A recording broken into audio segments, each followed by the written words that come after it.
Alléluia. Est-ce que quelqu'un peut donner une offrande d'acclamation à Jésus?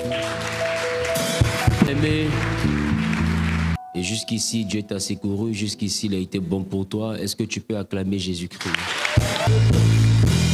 Bien-aimé, je pense que je ne devrais pas te rappeler que nous sommes le dernier dimanche de l'année. Alléluia. Pour cette opportunité, je vais apprécier Dieu pour cette grâce. Aujourd'hui, le thème qui nous rassemble, c'est l'impact mystique ou spirituel de la nuit du 31. Je veux que tu ouvres la Bible dans le livre d'Ecclésiaste, chapitre 3, le verset 1er.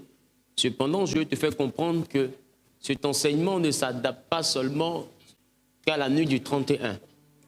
C'est un enseignement qui a pour but de vous faire comprendre ce qui se passe dans les nuits de transition. Pourquoi est-ce qu'il y a des transitions? Pourquoi est-ce que la Bible précise lutin soir et lutin matin? Et à cet effet, je vais prendre le temps de pouvoir m'étaler sur les différents cycles. Les cycles reconnus bibliquement, il y a deux types de temps. Il y a ce qu'on appelle le temps kairos, qui est un temps linéaire qui marque des événements bien précis. Et puis il y a un autre temps qu'on appelle le temps chronos.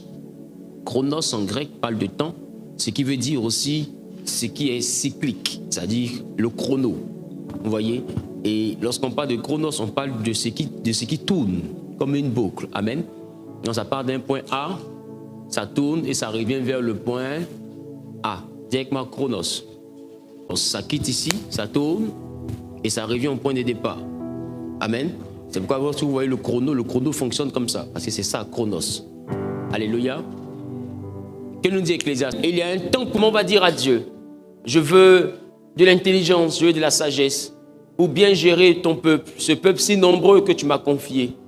Parce que j'ai hérité du trône à la place de David, mon père. Il dit, ce peuple est nombreux, ce peuple-là est important.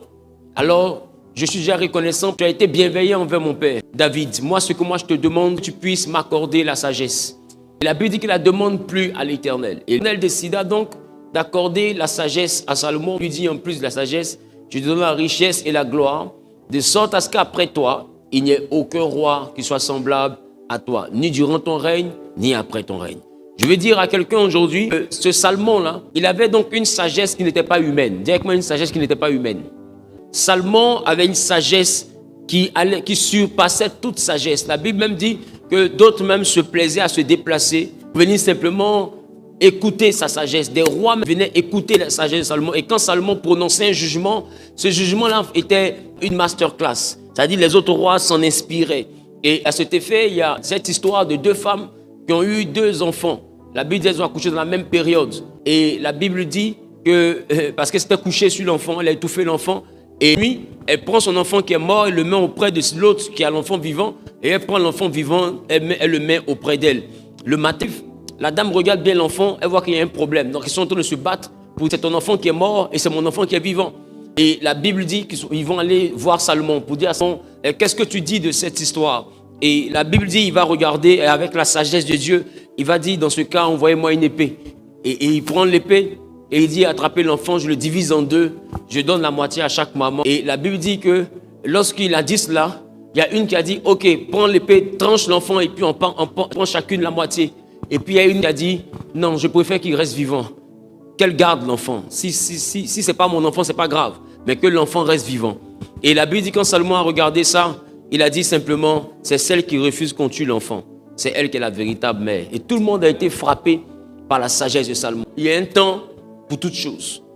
Et Salomon nous fait comprendre, le temps est donc un élément qui est rattaché aux choses sous les cieux. Quand je parle des choses, je parle de tout ce qu'on peut avoir, je parle de pour toutes choses. Donc, chaque chose est connectée à un temps. Est-ce que je parle à quelqu'un? Chaque chose est connectée à un temps.